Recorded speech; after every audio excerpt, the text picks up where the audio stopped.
Good evening and welcome, guys, to the Eagles Nest, sponsored by the Sports Lounge Media and partnered with the Mogul brand. I want to say thank you guys for coming out tonight. I'm joined by a very special guest, one of the more knowledgeable content creators that I have had the pleasure of coming across, guys. He's known on YouTube as the Dirty Bird Central, if I'm correct. If I'm wrong, check me. And on TikTok as well as Bro Talk. My man. I appreciate you. We've been trying to get this set up for a while, and I've had some things pop in and out that haven't allowed me to do it, but we finally got it done, and 2 weeks before the draft. But you can go ahead and tell them about your page, man. Tell them about your page, where they can find you, your socials, all that stuff. Yeah, man. Thanks for having me on. Yeah, just like you said, YouTube, Dirty Bird Central, all Atlanta Falcons, with a dabble of NFL as well. I go by Bro Talk on Twitter as well as TikTok. My handle on TikTok is Dirty Bird Central, but I'm mainly a Falcons content creator, but I do like to stay up to date and be in the know of the rest of the NFL when it comes to what other teams are doing, not just the NFC South, but the NFL as a whole.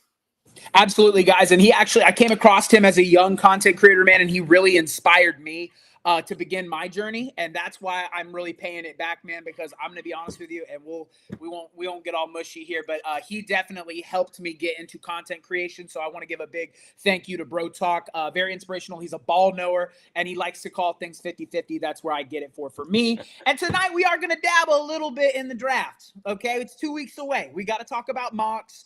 We're going to talk about the Philadelphia Eagles some, and then I'm going to let him talk about the Birds a little bit for all of you Falcons fans out there that need an insight as to what the Falcons are trying to accomplish. There is nowhere else to go but the Dirty Bird Central and Bro Talk. So let's go ahead and dive right into it, my man. The draft's 2 weeks away. I did my first mock draft on Wednesday, and man, it was a lot harder than I thought it was going to be. I won't even lie. Like, I was looking, I got stuck at Miami and Seattle. I'm like, they have so many options that they can go with. I think the first 5 picks are pretty solidified, in my opinion. I got it. Cam Ward going to the Titans. We all both know that Will Levis is not the answer in Tennessee. Quite frankly, I'm surprised he has a job in the NFL with the level of play that he's had. So the Titans have to go quarterback, and he's the best guy available. Still don't think he's a franchise guy. That's just my opinion. Then, we go to the Browns. Right now, the Browns are really hurting in the secondary department as well as the receiving room, because outside of Judy, they don't really have a guy that can get it done. So I'm going Travis Hunter at 2. I think that he knocks 2 birds with one stone. I think he's primarily a boundary corner, but can be used situationally as a receiver. And that's where I would do with him if I were to use him in the NFL. That brings us down to the Giants, who are not going to pass up on Abdul Carter. I think he's the best talent in this draft when it comes to just pure talent. I know he's dealing with some injuries, but I think that he will be okay. And he will make that front 5 for the New York Giants absolutely formidable. I hate that I'm going to have to see that guy 2 times a year. That brings me to the Patriots and then the Jaguars, and then I'll let you talk about your 5. The Patriots right now, man, they've killed it in free agency, in my opinion. I thought they've done a really good job with their money. They bring in Stephon Diggs to give Drake May a true number 1, although I'm a little worried. Stephon Diggs is older. He's coming off the ACL injury. He's got a lot of things he's got to deal with, but it's a true number 1 for Drake May, who had a great end of the year last year. I think they got to go offensive line here. I have him going Will Campbell. I think he can play guard or tackle, and I think it would be a well-rounded finish to a very good offseason for the New England Patriots. And then at 5, the Jacksonville Jaguars are hurting everywhere, literally everywhere, defensive line specifically. I have him going Mason Graham on the interior, but I want to hear what my man Bro Talk has to think about it. Your top 5. So I'm in the same boat. Number 1, I keep mocking Cam Ward with the investments that the Titans have made on the offensive line. It just screams that they're not going to pass up the best quarterback in this draft class. I'm higher on Cam Ward than you are. I think he can be a good, maybe great quarterback, maybe not Hall of Fame caliber, but can get you some wins, get you to the playoffs, and give some Titan fans something to cheer about that they haven't been able to do for a while. Number 2, originally I thought it was Abdul Carter, but just like you said, Travis Hunter is a special talent. I truly think he can play both sides of the ball in the NFL.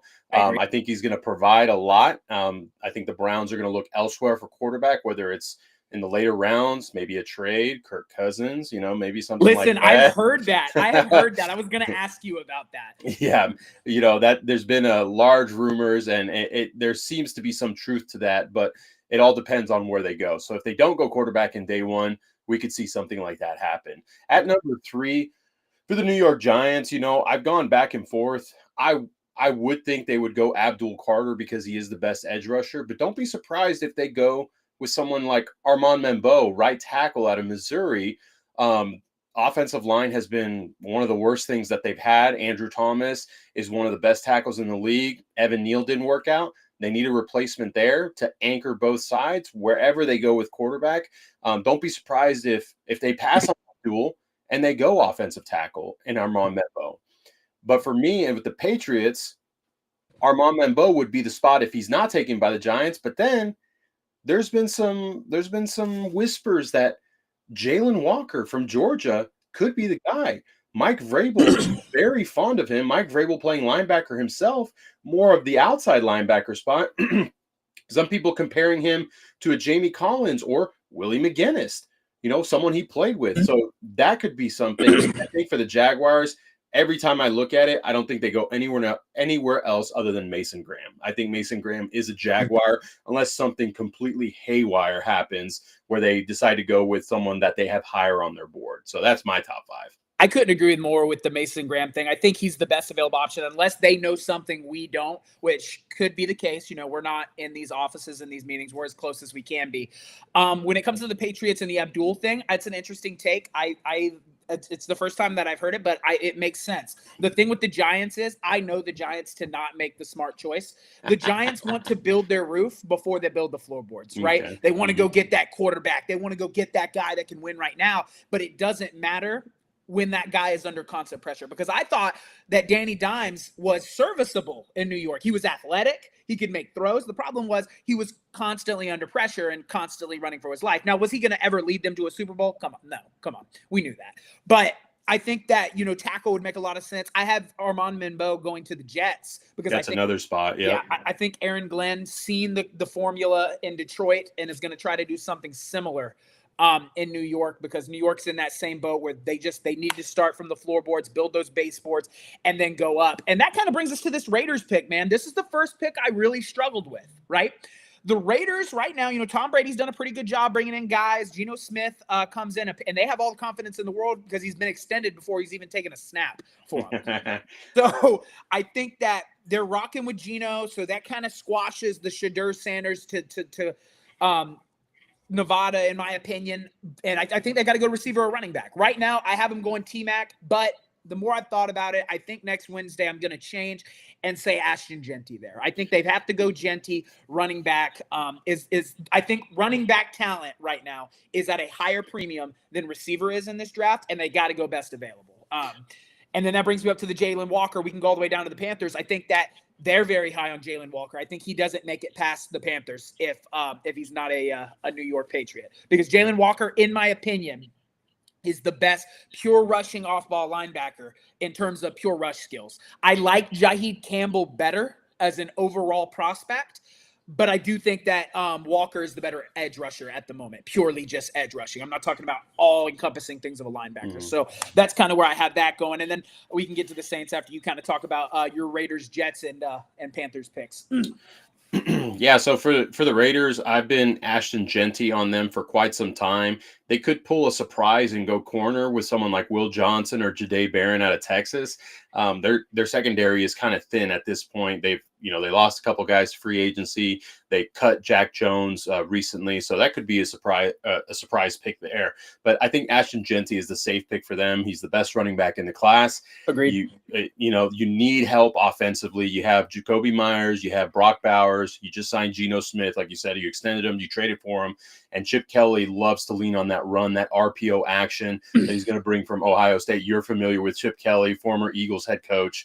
He's going to want to bring that style of offense, so he needs a running back. They don't have a good running back at all. Someone you could say, like, okay, maybe they can wait to the later rounds. No, that they're going to take Ashton Genty. And then for the Jets, if he's there, Membeau makes sense, just like you said. They drafted Olu Fashanu last year. your tackles are set for the next 4 or 5 years Right. with both of them. But if they don't go there, I could see them go secondary as well. Jahdae Barron very much interests me because he can play outside. He can play the nickel. And Aaron Glenn, a former DB in the league, needs secondary help. He needs to replace his guy in DJ Reed they lost in free agency. And then with the Panthers, if Jalen Walker's there, yeah, I think he's their Frankie Louvu replacement. He's one of the better pass rushing off-ball linebackers, can play the run well. I don't like what he does in coverage. I think he struggles a little bit of coverage when he has to cover behind. But when it comes to flats, curls, he does really well. But if he's not there, someone that climbed boards because of his combine and Senior Bowl, Shamar Stewart.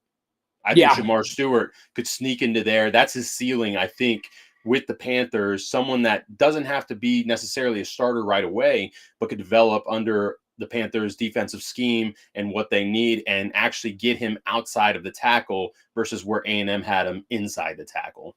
Absolutely. I can agree with those three as well. I love the Jets take because I think they could definitely use some help. Sauce had a down year. I think that they can definitely use some help in that secondary room as well.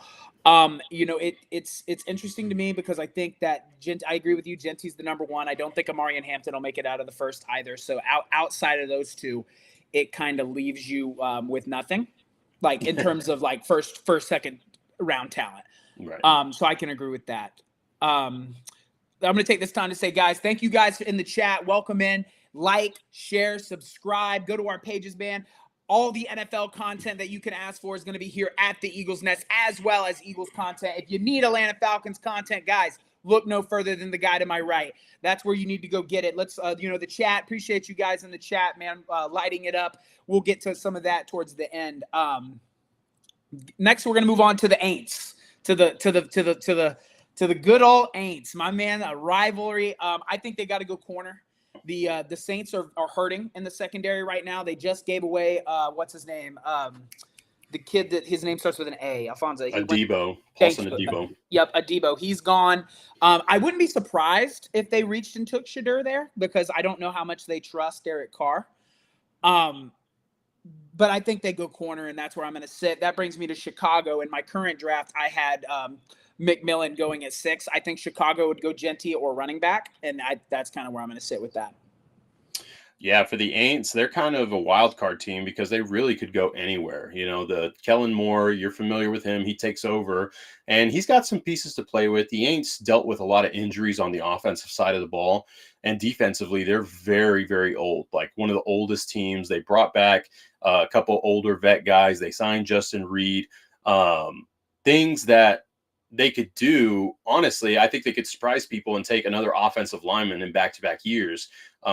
Will Campbell, to me, could fall to this spot right here. Talise Fuaga, who played right side in college, moved to the left. Well, you move him back to the right, and now you have your left and right tackle. He needs athletic guys that can move around, RPO it, outside zone, inside zone, power. Will Campbell's just an athlete, and I think he's going to do just fine at the offensive tackle position. So that's who I have going to the Aints. Now, as far as the Chicago Bears, I'm really thinking if Ashton Genty's there, no question. It won't take them long to turn in the card. But I really think it's going to be Tyler Warren out of Penn State. I think he's the first tight end off the board. I think Ben Johnson's going to love to run a lot of 12 personnel with Cole Kmet and Tyler Warren as well. And it'll give him flexibility in the run and the pass game. Tyler Warren, he reminds me a lot of Dallas Clark. He wears the same jersey number. I wouldn't be surprised if he wears 44 in Chicago. I don't know that a player has that current number right now, but I wouldn't be surprised if he got it off of them. Tyler Warren to the Bears is who I have. Let's see here. My boy left me. So I guess I'll continue. Let me just take a look here because I forget who. Let's see. Now, for the 49ers, they could go offensive line as well. They definitely need to replace a lot of people that they lost in the offensive line. And I appreciate you, Marshall. Great minds think alike. But for the 49ers, I've seen I've done mocks where I had Jalen Walker fall to them. I've had mocks where, Mike Green goes to them. I've had mocks where Will Campbell's there, Armand Membeau, Kelvin Banks. But I truly think they go after Will Johnson out of Michigan. Can play outside, can play inside. I think he primarily plays outside. They replaced Charvarius Ward, who they lost in free agency, can play zone, can play man very well, which the Niners are going to have a mixture of. Now that Robert Saleh is returned, Will Johnson becomes a starter right away. And that brings me to the Cowboys. For me, if he's there, it's the pick. And that's Tet McMillan out of Arizona. CeeDee Lamb needs a running mate in Dallas. They need more offensive weapons. The Cowboys cannot depend on Jalen Tolbert to be the number 2 guy. McMillan is that guy that the Cowboys have if he is there at 12. I know Omarion Hampton has been mocked to him a lot, which I could see them go running back. I could see that happen. But if McMillan is there, you can't pass up. Even Matthew Golden, right? But I think McMillan is there because I think McMillan is the true number 1 receiver in this class. Yeah, Matthew Golden to Dallas could happen. I see a lot of Jamar Chase in Matthew Golden. But now we get to the Dolphins at number 13. And I know, me and Sunshine, me and the Eagles Nest, my guy here, we've talked, and they need help offensive line-wise, right? Last year, I was screaming for them to get a guard, get Jackson Powers out of Oregon to play center or guard for them because they need help. Tua needs protection, but it wouldn't shock me at all if they didn't do it again and get someone like Malachi Starks. That's who I have mocked to them. They need safety help. They need help on the back end, and losing Javon Holland gives you the ability to get Starks there. He has versatility. I think Starks can play the free safety role as well as move into the nickel if needed. So I have the Dolphins taking Malachi Starks. The Indianapolis Colts, I mean, they could go edge. They could go corner. They just got a safety. Byron Murphy, right? Yeah, I know. I'm with you guys. Tyler Booker to Miami makes so much sense, but the Dolphins notoriously, just like the Seahawks, don't like to invest in the offensive line in the first round. Doesn't make sense to me, right? But back to the Colts. Lou Anarumo comes in. He's got Charvarius Ward. He's got who's the safety? Is it Byron Murphy? No, that's the corner. I can't remember. Cam Bynum. Cam Bynum comes to Indianapolis. Well, Marshall, you would think tight end is there, right? If Tyler Warren is there, sure. But I honestly think that they lost EJ Speed in free agency, okay? And the other linebacker, I can't remember the name to save my life right now, doesn't cover well. This is a spot where I think Jahad Campbell could land. I have mocked Jahad Campbell to the Colts at 14. He gives versatility to the Colts in coverage, gives them the speed that Lou wants. When he was with Cincinnati and they made the Super Bowl, it was because he had linebackers with speed that could drop in coverage and rally to the ball. He loves to run cover 2, Tampa 2, and Jahad Campbell is that linebacker that could drop into coverage for him. That could give him that versatility, and that elevates the defense as well, right? Now for the Falcons at 15, right? There's been a lot of smoke surrounding my team. They've been scouting offensive line, offensive tackle. Kelvin Banks had a private workout with them. They've had, Josh Connerly. They've had working out with him. They went to go see him. A lot of offensive tackle smoke. But I think the Falcons still go with edge rusher. And it all depends on how it falls. But for me, I keep mocking him there because the tape doesn't lie. He's already got the skill set. He needs to improve in the run and dropping into coverage, which the Falcons like to do with their edge rushers. That's Mike Green to the Falcons at 15. Hey, can you hear me?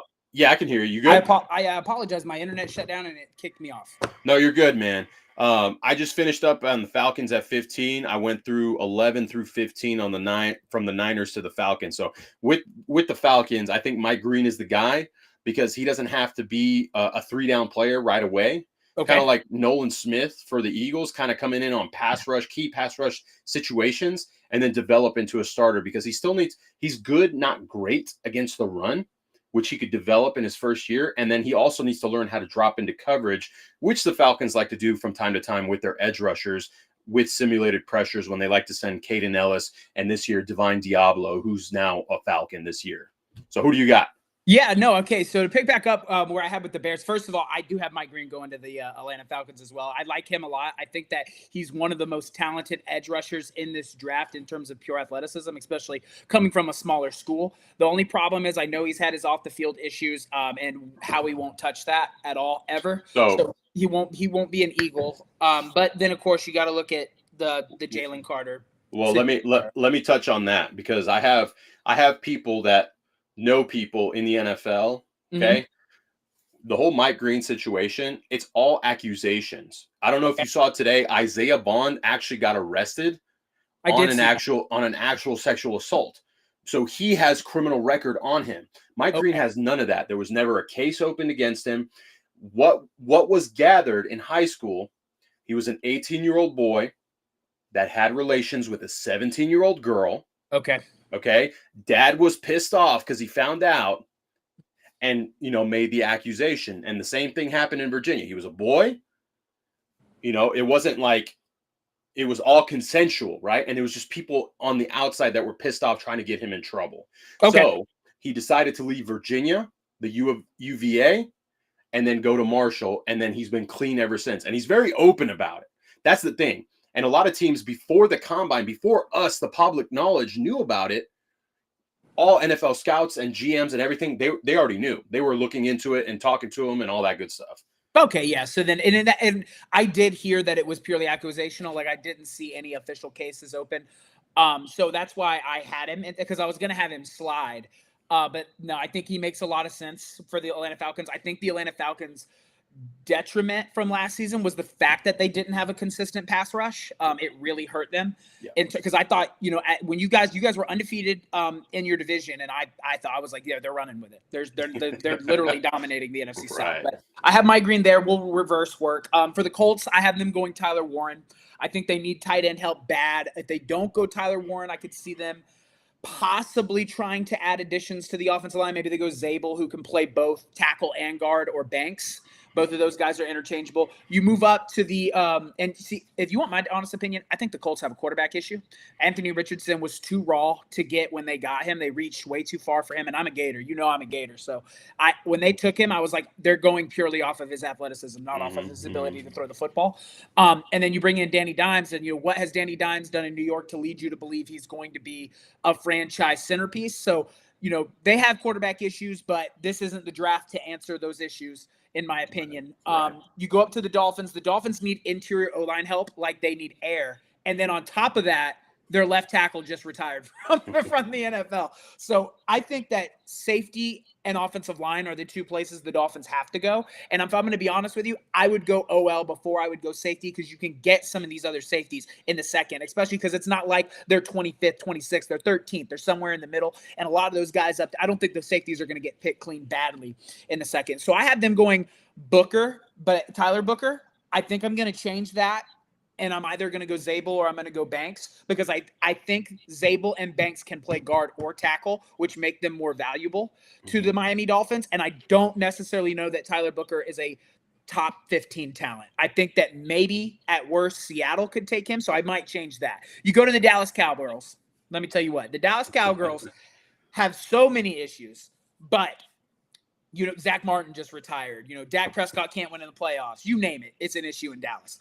I think that what makes the most sense for Dallas is running back or receiver. In this mock, I had him taking Matthew Golden. I will change that. They will go running back, I think. I think they go Amari and Hampton, because Genty will be gone by this point. Running back, I've been saying it all offseason long. Anybody in the chat knows me, that I didn't feel running back was the biggest area of need for Dallas until I took a closer look at it. You have CeeDee Lamb, who's a true dominant number one. He's fine. He needs a number two, but I think you can grab that number two in the second round. And it's like we talked about earlier with the Raiders and the Bears. The running backs, I think after Genty and Omari and Hampton, it's like here, to down here. You know what I mean? I think the talent drops off very low. So I'm going to probably have Dallas taking Omarion Hampton at 12. You go up to the Niners. I think the Niners go corner. This is where I have Jaheed Barron going. I think that they add to their secondary. They brought back Robert Sale. That is going to make the 49ers more competitive defensively. It's going to. Wherever Robert Sale has been, the defense has been top 5. And when I say that, I mean the Jets. He literally had the Jets as a top 5 defense. Right. So I think that he adds to that defense. Goes Barron. Barron's 6'2", 210 pounds, something. He's extremely versatile. He's physical. The only thing that scares me is his instinctual skills. Those can be worked on. Those can be coached. The things that can't be coached are his intangibles. The Bears, like I said, they go Genty. I think the Bears have had the best offseason, in my opinion, out of any team. They restructured the entire offensive line. Now, chat, that doesn't necessarily mean they're going to be good because the Bears win the offseason every single year. Yeah, every year, yep.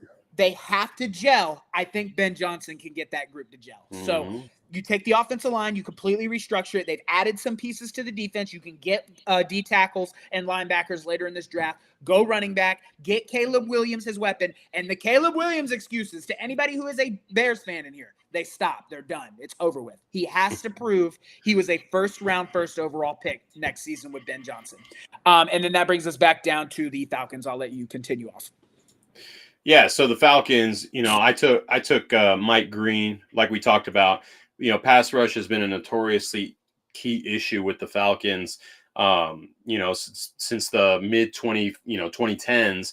Once John Abraham was gone, we really haven't had much pass rush. We've tried to bring guys in, and they just haven't worked out. I mean, just last year we traded a 3rd-round pick for Matthew Judon. And it completely flopped. He wasn't the same guy that we were expecting to get here. 6, 7, 8 sacks, someone that was continuously getting pressure. But at the same time, the Falcons had so many issues on defense. But if the front office wants to win this fan base back, because this fan base is at their tipping point. They're at the tip. They've been there, right? They didn't like the Raheem hire. They want a new GM. You as an Eagle fan, you've been watching them. I remind you, Howie Roseman had some bad drafts. He did. But in the beginning, he did. In the beginning, right? And Terry Fontenot, our GM, has had some bad drafts early on. Anybody who takes Jalen Reagor over Justin Jefferson, I can't defend that pick. Hey, you know what? But at the same time, he took Jalen Hurts that same draft, so it made up for him, right? Right. But at the same time, fans are fans. We're all emotional, but I think if they want to win him back, get some seats, filled in the stadium, which Arthur Blank wants, edge rusher's the way to go, and I think it's Mike Green. Agreed. So from there, we go to the Arizona Cardinals. The Arizona Cardinals are a pesky team, in my opinion. I think that their division is the wild, wild west in football. I'm going to be honest with you, looking at the NFC West, it's the only division that I can't really sit here and say, this is what's going to happen. I do think it's the Rams division to lose, but everyone else is so wild carded. You have the Niners, who are going to probably have a very, very much improved defense, but offensively, it's a giant question mark. You got the Arizona Cardinals, who in spurts looked great offensively last season, and then would kind of fizzle out. Their defense would allow really big plays. I mean, you got to remember, they took the Bills to the ropes in week 1. And obviously it was week 1, but you can't put a lot of stock into a week 1 game. But I think the Arizona Cardinals go D tackle here as well. I got them going Kenneth Grant, someone to pair with Josh Sweat. You bring in Josh Sweat. I'm an Eagles fan. Love Josh Sweat. Josh Sweat didn't really start producing until the playoffs. Outside of that, it's a pretty mediocre year, right? I don't necessarily know that he should have been paid what he got paid. I love that he did. Love that he went and got his money.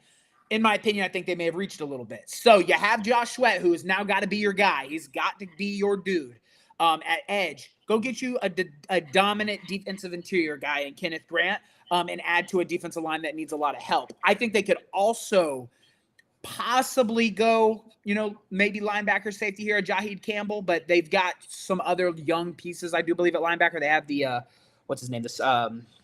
The young cat who plays Mike. I can't remember his name, but they have a pretty young linebacker core in my opinion. So I think they go get Kenneth Grant there at D tackle. Next, we move on to the Bengals. Oh, Bengals. Good Lord. The Bengals spent $500 million on offense, quite literally. They have, you got Joe Burrow locked in for the future. You got your guy and Jamar Chase, the Triple Crown, and locked in for the future, and you got T. Higgins. So your offense is set. The Bengals are going to be good offensively again. Defensively, it's the reason they weren't playing in an AFC championship, in my opinion. That defense was horribly bad. Horribly bad. Mm-hmm. And, you're in trade talks with Trey Hendrickson, who wants nothing more than to be a Bengal, right? He's said it multiple times that he's more than interested in working something out. He just wants to be paid fairly. And the owner of the Bengals comes out and says he should just be happy with what he has. Absolutely crazy statement. They're probably going to trade him. So there goes your star pass rusher and quite literally the only good piece of your defense. I think they go linebacker here. Jaheed Campbell. That's where they either go Jaheed Campbell or they go Malachi Starks here. I think that makes the most sense for me. Go get you a dominant safety or get a captain. I think Jaheed Campbell has the makings to truly be a well-rounded linebacker in the NFL. I think that he can lead a defense, maybe not from day one. I do think he can be serviceable at day one. So I'm going to go Jaheed Campbell there. Next, we come to literally the hardest pick I've ever had to make. Bro talk. I spent an hour and 10 minutes on this pick during my mock, just looking at it. I switched it, changed it, and I made the wrong one here. You're going to hate this pick. I got Tate Ratledge from Georgia here at 18. And I don't think he's necessarily – No, he's not a round one guy. Yeah, a day one guy. I'm going to change this pick, but I do still think that Seattle has to go offensive line. It's bad. Your receivers are also all gone as well in Metcalf and Lockett. You still have JSN, and I like him. He's very good. That kid's very good. But I think they have to go offensive line here because they're starting from the ground up. I don't believe in Sam Darnold at all. I don't either. Yeah, I cannot believe he fleeced them into the contract he fleeced them into. But hey, more power to him. So I think here, because in my next draft, Kelvin Banks will probably be gone. This is probably where I'll go Zabel, because I think Zabel can play tackle or guard. I think that would make a lot of sense for them. Outside of that, there are no other offensive linemen besides the kid from Ohio State. Maybe could fit there. Maybe. But even that might be a little bit of a reach. And then we will go Tampa Bay Buccaneers, another bitter rival of the Falcons. And then I will let you rattle off your four. I think they go edge here. They have experience in Levante David. Obviously, this is probably his last season, but he's one of the best to ever lace them. They have a serviceable secondary. They were hurt for a long period of time last season, but still some guys back there. So I don't necessarily know that you have to go safety there. I think they need a pass rusher, and I like Donovan Escobar out of Boston College. I think he may be slightly undersized, but I think he bends the corner extremely well for a guy his size. He had a great college pro day, or the bowl, college bowl thing where they all Senior Bowl. Thank you. Jesus gosh, my brain's all over the place. He had an incredible Senior Bowl. He dominated. Very good measurables. I think they go Donovan E there at edge, and then go ahead with from the Falcons. For Cardinals. Yeah, you're good. So for the Cardinals, I'm with you. They need a true 0-3 technique, true defensive tackle that can eat up a center and a guard. I'm with you. Kenneth Grant just screams Cardinals here. They've invested in some pieces. I don't think Josh Sweat is necessarily going to be the guy. Mm-hmm. I think they paid him because I think the whole market was inflated. I think everyone got overpaid this offseason. Yeah, I think that was the Max Crosby, Myles Garrett effect. Yeah. The edge market just shot. And it made sense that he went to the Cardinals. I mean, he's playing with Jonathan Gannon, someone he played under in Philadelphia. It made sense for him to go there, and they needed edge help. But Kenneth Grant screams to me, Arizona Cardinals. I could see them go with someone like Mykel Williams. That's also a player. That's also a player that screams Jonathan Gannon. But Kenneth Grant was my pick there. For the Bengals, I hear you. They need defensive help. Honestly, I think Trey Hendrickson, they work it all out. This happens every year with the Cincinnati Bengals. They play hardball, they piss off their players, and they end up paying them more than they probably would have if they would have just paid them, right? They did that with Jamar. They did it with T. They've done it with Joe. It's going to happen with Trey. I think he's still there. So I think, honestly, they go offensive line here. Okay. Because Joe Burrow, even with the pieces that they've had, is still constantly under pressure. He has to get the ball out so quickly, and they have no run game. So what do? What's the famous saying you hear on the broadcast? Well, the short passes are an extension of the run, right? You have to get a run game, get a little bit of pressure off Joe Burrow. I think Kelvin Banks goes here and actually plays guard in the NFL. I don't think he plays tackle in the league. I'm leaning guard as well. I think he plays guard. I think he plays on the left side next to Orlando Brown. And, they need guard help. I don't hate that pick. I don't hate that pick at all because I thought Chase Brown did a lot of good things for them for what he could do. Yes, exactly. And, he can build off that. Now, for the Seahawks, I'm with you. Interior line help. Geno Smith, credit to him. I know you said you're not, high on him. I like Geno Smith, one of the more accurate quarterbacks, and he can handle the pressure, check protection really well. Very good completion percentage. Yes. Sure. The Seahawks, having one of the worst pass protecting offensive lines, he was able to manage through that because of his ability to navigate the pocket. Now, Sam Darnold can do that as well, but not as well as Geno. Correct. So I think the Ohio State kid, now it's not Josh Simmons I'm talking about. It's Donovan Jackson. That's who I was talking about as well. Okay, Donovan Jackson. Yeah, because he can play. He plays guard, but he showed he can play tackle. You play him up on the left side with Charles Cross. I don't know if you remember when you were younger, that left side of the Seahawks, Hutchinson and the other guy was Sean Alexander. That's what I'm looking at to happen again with Kenneth Walker and Charbonnet, their other running back. And for the Buccaneers, exactly who you said. Donovan Azuruka out of Boston College, great long arms, sheds blocks really well, uses his length to have, to prevent offensive linemen from fully locking on. And he can drop into coverage which Todd Bowles likes to have his edge do at times. I like him. Again, undersized, but his tape is really, really good. And the Buccaneers need edge help. They need youth on that defense. I couldn't agree more. And guys, I'm going to take a minute now that we've made it through half of this to say thank you guys for coming in here, man. I just want to have a quick thank you to you guys. Like, share, subscribe, go check out if you're coming over from Bro Talks page as well. I appreciate you guys so much, man. The best NFL information that you can get in regards to the NFL as a whole, the Eagles and the Falcons to my left here. Guys, it's all here. Hit the subscribe button, turn that bell on, and get ready because the offseason is quickly approaching an end, and we're going to be getting busy.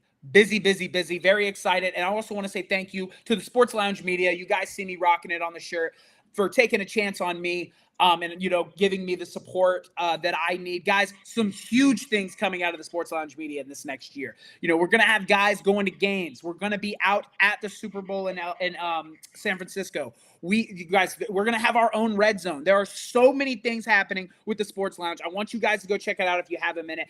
Thank you so much for your support. Also, we do have a chat question that I think would be pretty good for both of us right here. Do you think Seattle could go Sanders or Dart? I don't. I'm going to let you start. I don't.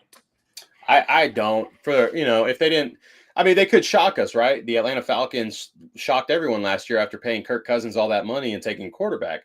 So they could do the same thing. I'm going to say what everyone said last year. No, they're not, because they just paid Sam Darnold a lot of money they wouldn't pay Geno Smith. And they have so many other holes offensively. Yes, they signed Cooper Kupp. They could go receiver because Cooper Kupp can't stay healthy and on the field. They need tight end help. Could they go running back?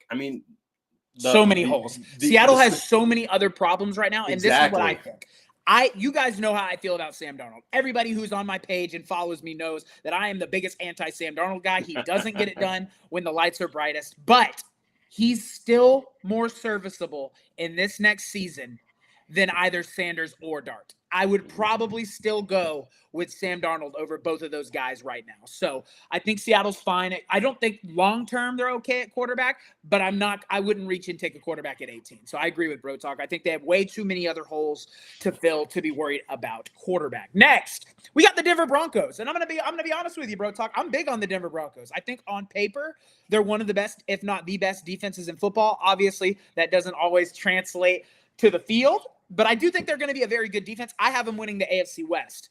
I think they go Luther Burden here. They need running back or receiver here. I think that's really all they're missing in terms of a player they could use right now. I think Luther Burden is the most complete receiver outside of, obviously T-Mac's skill.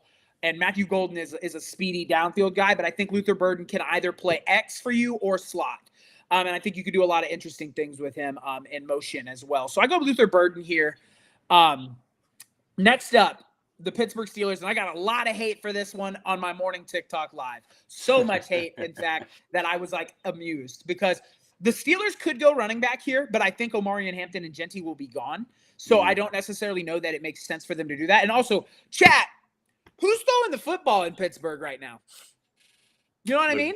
Yeah. Mm-hmm. So who's throwing the ball? I think if Deion's son is not picked by the Aints, I think that he goes right here at 21 to the Steelers. I think they take a chance, either him or Dart, right here at 21. I think I'm leaning Shedeur. He just came from a top 30 visit, I believe, with the Steelers. And usually when teams bring guys in for the top 30, I mean, you look at the Philadelphia Eagles, 100% of our first 3-round picks were top 30 visit guys. So I think that there's a reason they're bringing him in on a top 30 visit. I'm going Shedeur there for the Pittsburgh Steelers because they quite literally don't have anybody else. They have to go quarterback at 21.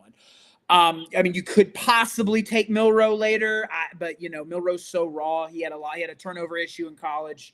I'm going Shedeur there. Next, I got the Chargers. The Chargers did an incredible job last season, 180ing that defense, making them tougher. The problem? Offense. Who else was catching footballs besides Ladd McConkey? Because it wasn't Quentin Johnson. He was dropping them constantly. I think they have to go either receiver or tight end here, and I do have him going tight end. I got Colston Loveland. I think he fits Harbaugh's scheme so well. He's a physical tight end that can block, but can also be a pass catcher, and I do think that Tyler Warren will already be gone. So I'm going Colston Loveland there. I think he can do exactly what Harbaugh is going to ask him to do at a very high level.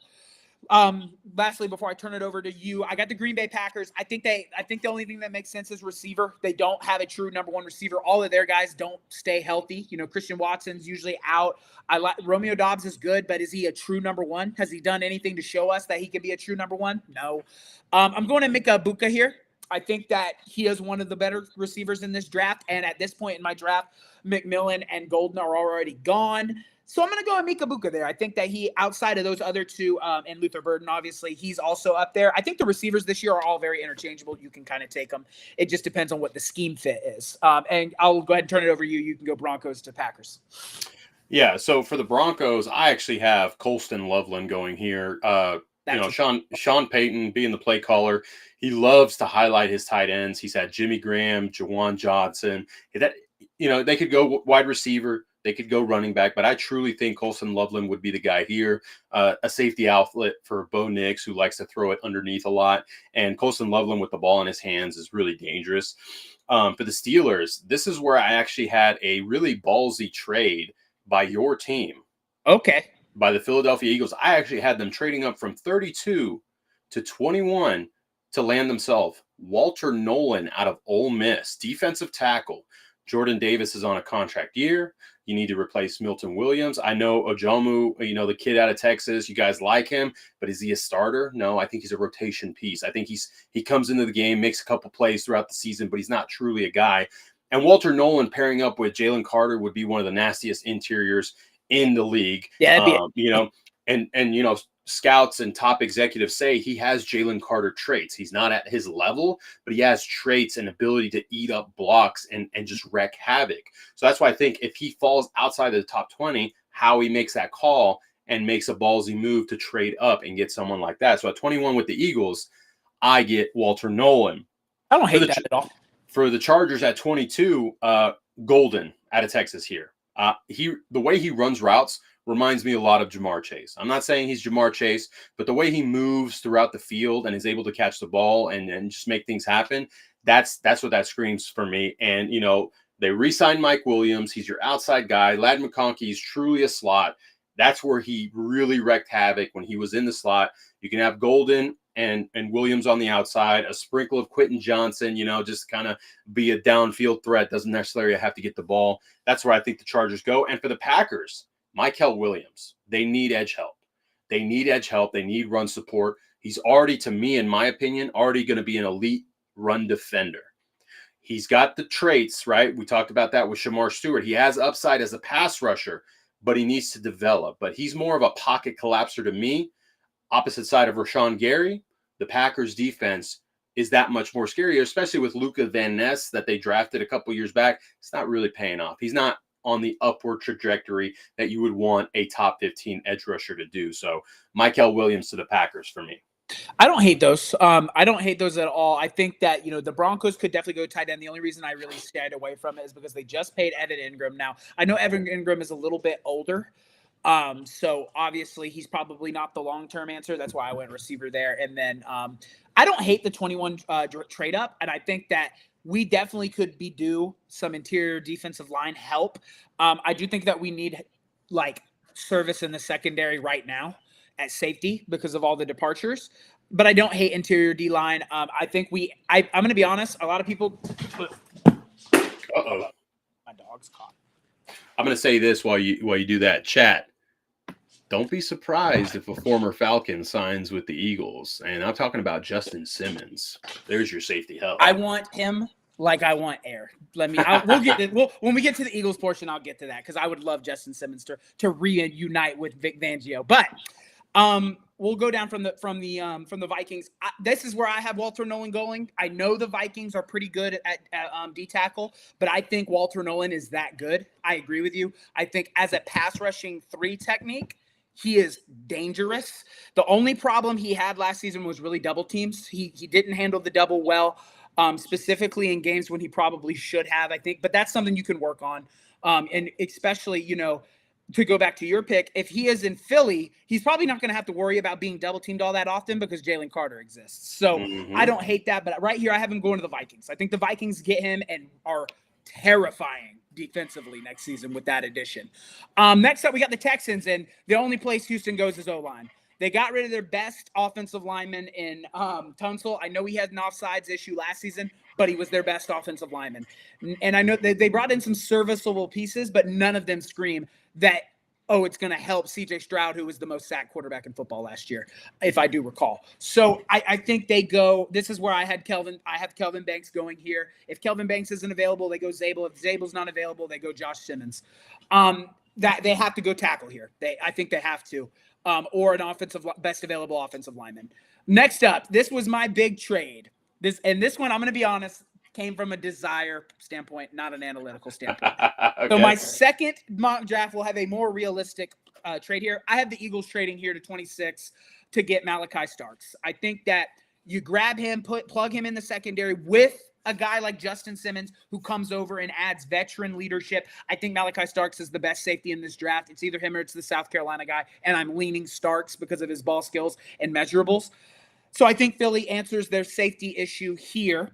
There's a lot of ways Philly could go, though. From what I've understood today, we took a top 30 visit with Penn State's Jalen Reed, and I don't hate him, but he's not a day one guy. He would compete with Ringo and Adoree for that CB2 spot on the perimeter, or boundary, excuse me. But right here, I had us trading up with the Rams. So the Rams will bump down to 32. Now we'll go Ravens, James Pierce Jr. James Pierce Jr. is one of the more underrated edges in this draft. I think he's going to be an absolute terror for wherever he goes. And it's a Ravens pick, right? The Ravens want a tough physical guy to add to that defense that probably could have played a little better, especially in the secondary. Wouldn't be surprised if the Ravens went secondary here with the kid out of South Carolina.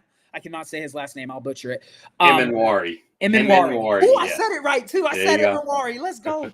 I think they could go Emanwari there as well because, as we know, the Baltimore Ravens were absolutely horrible in pass coverage up until like week 10 when they bumped down Kyle Hamilton. So wouldn't be surprised if they went safety here, but I have him going James Pierce Jr. because I think he's a better talent. And then lastly, before I turn it over to you, we got the Lions. I think they go edge here as well. That's kind of where the Lions' big question mark is. You need someone opposite of Aiden Hutchinson. I think it's Shamar Stewart. This is where I have Shamar Stewart going. Shamar Stewart, wherever he goes, is going to make somebody happy. He absolutely incredible off the edge. Times his jumps off the snap very well for a young guy. He's also the youngest player in this draft with one of the youngest players in this draft with some of the best measurables. So I'm going to go Shamar here to the Lions, and then I will turn it to you. Yeah, for the Vikings, I actually had him falling, and it just screams Brian Flores' defense. Jahdae Barron. Okay. They need to replace Byron Murphy. They haven't re-signed Stephon Gilmore. They need help at corner. And if he's there, he just screams a day one starter for me for the Vikings. For the Texans, I know you say they need offensive line. I agree. I think they should go offensive line. But I think they're going to go with a guy like Emeka Egbuka, wide receiver, someone that played with C.J. Stroud. They're hurting there as well. Yeah, true slot guy. Pairing him up with Nico Collins, I think, helps get the ball out quicker. I think the reason they may not go it, their new offensive coordinator may have something up his sleeve to mask the pass protection struggles to where CJ Stroud may not get his hit as much, and then they can address it in later rounds to guys that they can develop. Okay. For Yeah, the because I wouldn't hate Tyler Booker going there late in the second, and No. that would help them out because right, I think Tyler Booker is the best pure guard in the mhm, drafts. mhm. So I wouldn't hate that at all. In Yeah, the drafts. for sure. Now for the Rams, I have them going corner here. It's a guy that I don't know why he's not getting more round one hype. It's Trey Amos out of Ole Miss, an outside corner, can really develop under Chris Shula's defensive scheme. They re-signed Ankelo Witherspoon to a 1-year deal. If you want to redshirt him for a year while he learns his responsibilities, he's got great breaking speed, great instinctual aspects to his game that I think the Rams, their scouting department is by far one of the best ones in the league. So I think they snag someone like Trey Amos. Now for the Ravens, this is where I had a guy fall, later than you did. This is their plan past Derrick Henry. Omarion Hampton to the Ravens. This is a guy that can share the workload with Derrick Henry. We all know running back, their tenures in the NFL, they're not long. And Derrick Henry, kudos to him because he's such a big guy and he takes care of his body, has been able to withstand all the hits and the contact. But preparing for that, Omarion Hampton reminds me of Derrick Henry, the physicality, the balance, the ability to break away if he gets that opening. That's where I have him going to the Ravens. And at 28, I actually have the Giants trading back in from 34 with the Lions. The Lions trade out of the first round, and the Giants secure their quarterback of the future in Shadur Sanders, letting him sit behind Russell Wilson. He doesn't necessarily have to start right away. Russell Wilson obviously is going to be quarterback one. He can learn from him. He can learn from Jameis. This is where the Giants do something like that with him falling, because I don't see him going in the top 15. I agree 100%. I don't think Shadur's a top 15. He's most certainly not a top 3 talent. I don't see him as a top 15 talent as well. Right. I don't hate that. I think that would make a lot of sense. And the problem is, I know the Giants. That sounds a little too smart. A little too smart for the Giants. But I don't hate it at all. To round out then, I have the Rams at 32 after my trade. Washington goes edge here, and here's the guy that we've been talking about. Mikael Williams goes here to the Commanders. He would help them instantly. He would help them and the only place the Commanders hurt was run defense. 30th in the NFL. It's, they let everybody run on them. They had no consistent pass rush. It's part of the reason why we dropped 55 on them in a conference championship game. Sorry, Commanders fans. I know that one probably still stings. But Mikael Williams would be an instant impact player to this defense. I know they just got Kinlaw, and they kind of traded him for Allen. I don't necessarily love that, but I think Kinlaw can be serviceable in run defense. And then Mikael Williams can do both of them for you. So I love that pick to the Washington Commanders. Buffalo. This is a guy that I'm big on. If he makes it to 32, I wouldn't mind him being an Eagle. Is Nick Scorton from Texas A&M. I think he's a true 3 technique that is extremely good in run defense, as well as a serviceable pass rusher. I think he goes to Buffalo here. Buffalo needs to continue adding pieces. I know they added Bosa, but let's be honest, Bosa hasn't really been all that productive post-injury, so we have no idea what they're going to get out of him. And the Buffalo Bills had no consistent pass rush last season either, and I think defense was their Achilles heel. That brings us to the Kansas City Chiefs. I think they go tackle here. If they don't go tackle, they'll go D-tackle. But I'm going to go Josh Simmons at 31 to help them with their tackle. They think a lot of Chiefs fans will tell you that they had their tackle problems fixed with who they brought in. It couldn't be further from the truth. You just lost Tooney as a all-pro guard to the Bears. Incredible move by the Bears, by the way. And you franchise tag Trey Smith, so you got him for a year, and he's also an all-pro. I think you got to go tackle here if you're the Chiefs. You lost the Super Bowl because you couldn't protect your quarterback. So I'm going to go with Josh Simmons there. Then the Eagles trade with the Rams at 26. You got the Rams at 32. A lot of whispers that the Rams are trying to look for their quarterback of the future. I think they get him here in Jackson Dart. And it's a very late pick. I don't think they're taking him at 32, and he can learn behind one of the better playoff quarterbacks in Matthew Stafford. Also wouldn't be surprised if they win Jalen Milroe there because of his measurables, but I think Sean McVay would enjoy Jackson Dart more than Milroe. So I'm going to go Jackson Dart there at 32, though my next mock draft will probably not include a trade because I think the guy that you had said earlier, the Amos kid. Wouldn't mind him at all being in Philly. He also took a top 30 visit with Philly, so we've interviewed him as well as the Maxwell kid from Kentucky. Like both of them, we've taken 6 corners on top 30 visits. So it's looking like that's the direction we're going to go. Just so you know, for the Eagles, Maxwell Harrison out of Kentucky does have a sexual assault charge to his name. He won't be. Yeah, so if you're saying Howie doesn't like that kind of stuff, you can pretty much kiss that one goodbye. Yeah. I wouldn't mind Amos. Amos is also a very, very good corner, so I wouldn't mind that at all. But yeah, that's my bottom 4. So for the Commanders, it's I'm with you on edge, and to me, it's the other A&M kid, just like you talked about, Nick Scourton. Mm-hmm. Now, I don't know if you know, he dropped weight. A&M had him bulk up from his time in Purdue. To me, he's actually an outside the tackle guy. He's not an interior guy. And that's what Dan Quinn is going to want, because now he's back down to his Purdue weight. If you watch the Purdue tape, that's where he was more productive. It's crazy that the A&M guys had so much talent, but they had no production. Scourton had the production there at Purdue. I think Dan Quinn would fall in love with him. He could get him in rotation, get him in the rotation and get him a feel for that. For the Bills, I think they go defensive tackle here. And the kid out of Toledo, Darius Alexander, like him a lot. He's got a huge size, underrated pass rusher, can pair up with Ed Oliver in the interior.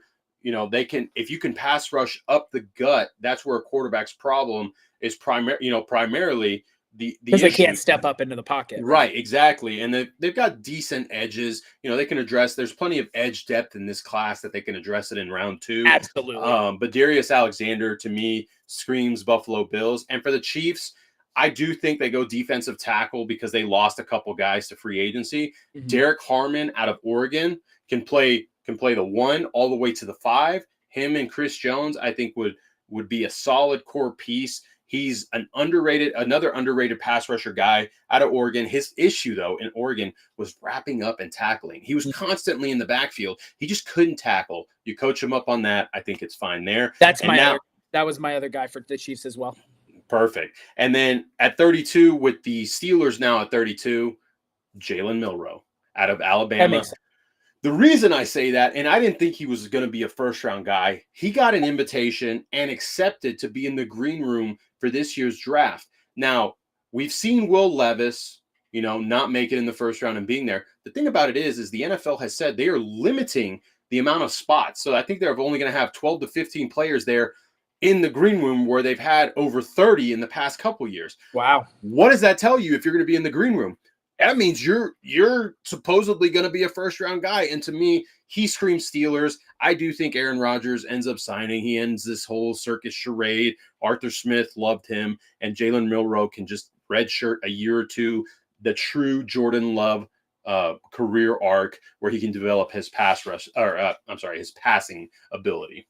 I don't hate that at all. And I think that from everything I've read and understand, via Ia Rappaport, Schefter, all those guys, and all the forums, is the Pittsburgh Steelers are pretty high on Jalen Milroe, and I think they're bringing in Shadur to kind of compare. Like, they're looking at like where they go there, because if they take a quarterback at 21, it could be either of those guys for me, including Jackson Dart. I think it's between those 3, and you make a good point. The NFL wouldn't invite you to the green room just to invite you to the green room because you're a great player. They're inviting you there because they feel like you're probably going to be a first-round guy. So definitely could see Jalen Milroe going to one of these teams that need quarterback help serviceably. Maybe a team trades, like you said, like the Giants trade up and grab a guy. Don't hate that at all. And also, now that I'm thinking about it, how was Justin Fields used with the Steelers offense last year? Mm-hmm. They used his legs, and Jalen Milroe shows you already how explosive and how impactful he is. So there's nothing saying that Arthur Smith won't throw him out there on like a 3rd and 1 100%. And run a quarterback power or a play action pass, whatever. Couldn't agree more. I mean, that's very MO of Arthur. So it makes a lot of sense. I know you're probably, I don't know how you feel about Arthur. I know he came from the Falcons, had his ups and downs. I'm excited for Penix, man. I'm excited for the Penix era. Before we get to that, I'll let you speak on that once we get to the Falcons, because we are about to get up on that. I'll talk about the Eagles for a minute, man. A lot of people have Philadelphia, obviously, as the favorite.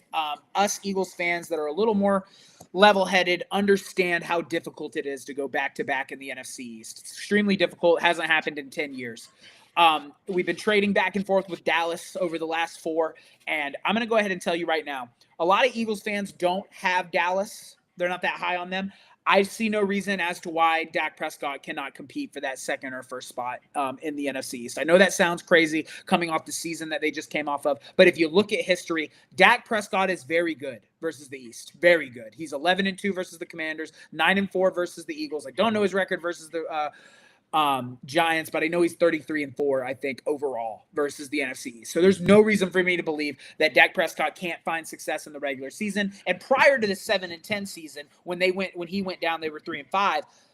Prior to that, 3 years in a row, they were 12-5, and we traded first place in the division twice. So I think that, Dallas is a team that's going to fight for that 2 spot. I don't think Philly has lost enough, and this is coming from a Philly fan. We are going to be different on defense, but I trust Vic Fangio to get those guys going. I think we'll start out of the gate slow, but I'm not going to doubt him in terms of him getting those guys to come along, because there was a point in this season when a lot of people thought we were cooked when Tampa Bay belted us. I got to watch that live in my backyard. Tampa Bay absolutely belting us in the 140-degree heat. And no one was calling us a super team then, right? No one was saying we were this unstoppable force then when we were 2-2 and just got absolutely slapped by both the NFC South people, which is crazy. Well, you didn't get slapped by the Falcons. You guys just, it was a close one. But I don't think Philly has lost enough on offense to be different at all. Kevin Patul has been learning from not only Nick Sirianni, but also Kellen Moore. We're going to be the same type of football team. We're going to try to run it down your throat with a superior offensive line, and Jalen Hurts is going to do what's needed to be done in the offense to win. So I think offensively, there isn't going to be much of a drop-off at all. I love Mekhi Becton. I wish him all the success with the Chargers. But Tyler Steen stepped into that spot last season and saw a lot of success. So I trust Tyler Steen. We have Kenyon Green from the Texans with the C.J. Gardner-Johnson trade, who I believe is a very young guy that the best offensive line coach in football can get his hands on and develop. So I would love to see, I think the offense isn't going to really miss a step. Is Saquon going to go for 2,000 yards? Probably not. He's going to be somewhere in between 1,500 and 1,800, somewhere in that range. I've had people saying he's going to be under 1,000. I'm like, you're absolutely crazy. It's defense. That's where the Eagles have the biggest question mark right now. Secondary-wise, Quinion Mitchell is going to take over Darius Slay's number 1 boundary spot, and it's going to be a big test because he had an incredible rookie year, but now he's going to be in a position where he's the guy on defense of the first corner boundary. So he's going to get a lot of targets from a lot of big name receivers. I know he did well last season, but I can't be a hypocrite. I'm big on I need more than 1 year of sample data. I said the same thing about Jaden Daniels. I'm going to say the same thing about Quinion Mitchell. If he can do it again, like he did this season, I'll be sold on him. He's going to take that 1 spot over and be productive there. Cooper DeJean will stay in the slot because he's the best tackling member of the secondary, also the most physical, and Vic has already expressed in interview his desire to see Cooper DeJean stay in the slot. The second boundary corner is where we have a bit of an issue. We got rid of Isaiah Rodgers. I didn't love that trade because I liked Isaiah Rodgers a lot. Now, is he replaceable? Absolutely. But I liked what he did for Philly. I like that he knew the system. You bring in Adoree Jackson, who is really good in run support, not so great in coverage. He's going to compete with Kelee Ringo, who's been on the roster for the last few years, kind of trying to compete for that second boundary spot. And I think we'll draft a corner to kind of add to that over there. That's where our biggest question mark is that second corner boundary spot. You go out to safety. Reed Blankenship understands the defense. He understands what's being asked of him. I love Reed. I have all the confidence in the world in him. Exit C.J. Gardner-Johnson, who was the lifeblood of the defense. He was the heart and soul. Can you replace his athleticism? Sure, but it's hard to do. Bring in Justin Simmons as a veteran and then draft one, and I think you're fine. But right now, you have Sidney Brown. And I like Sidney. I think he's physical. I think he's got a long way to go in terms of understanding what the defense is. So defensive line-wise, I love what we did at edge. Love Ojulari, love Unche. I think both of them are young and moldable and have a lot of room to grow. I think that Joshua Unche or Ojulari could produce like Sweat did. Call me crazy, but I definitely think they could produce. Well, when you have Jalen Carter in the interior, it makes life easy, baby. Right. It makes life easy. Right. And you have Nolan Smith, who really came into his own as a pass rushing edge. I trust Nolan Smith to continue developing and getting better. That makes the right side of this defensive line absolutely terrifying for whoever's going to play him. Zach Bond, all the confidence in the world. There's a reason we re-signed him. I thought he was incredible as an interior linebacker. Wasn't supposed to be, but that's what Vic Fangio's seen him as, was an interior guy. He stays in the interior. He becomes the commander of the defense and continues to get better. And pass pro, I think he's an incredible instinctual run stopper. Next question mark is that second linebacker position. You had Oren Burks depart for the Cincinnati Bengals. Love what Oren did in the playoffs. He's replaceable. Will Nakobe Dean be able to produce like he did post-injury? Big question there. That's a big injury, the knee. I mean, it wasn't an ACL. It was the patellar tendon. But still, it's your knee. Yeah, it's a big question mark, and I'm not going to sit here and tell you like, oh, it's going to happen. He's going to be able to produce. We don't know. And if an Eagles fan's telling you they know, they're lying to you. So I think that I trust Nakobe to come in and do it. I have to see it happen first. Wouldn't be surprised if we went linebacker later in the draft. And so for that reason, I don't think Philly loses a big enough step to drop from number one yet. After the draft, I'll do my final way too early. So I'm going to probably release them like a week from OTAs. That way there's some time to resignate, and then people can't say that, oh, like I went back on my picks. So that'll be my picks. I got Philly at first, Dallas finishing second. Marshall, I know you're not a big fan of that, but I have Dallas finishing second, and I have the Commanders finishing third. I think that, the Commanders have gotten better offensively. They bring in Tunsil, who has an offsides issue, but is a good offensive lineman. You bring in Debo, who needs to stay healthy and catch the football, but when he catches the football, he's dangerous. He also needs to drop some pounds before he becomes a tight end. And then defensively, the Commanders haven't done anything that says they're going to be better in run D at all for me. So that's their biggest question mark. That's where they hurt, is they couldn't stop the run.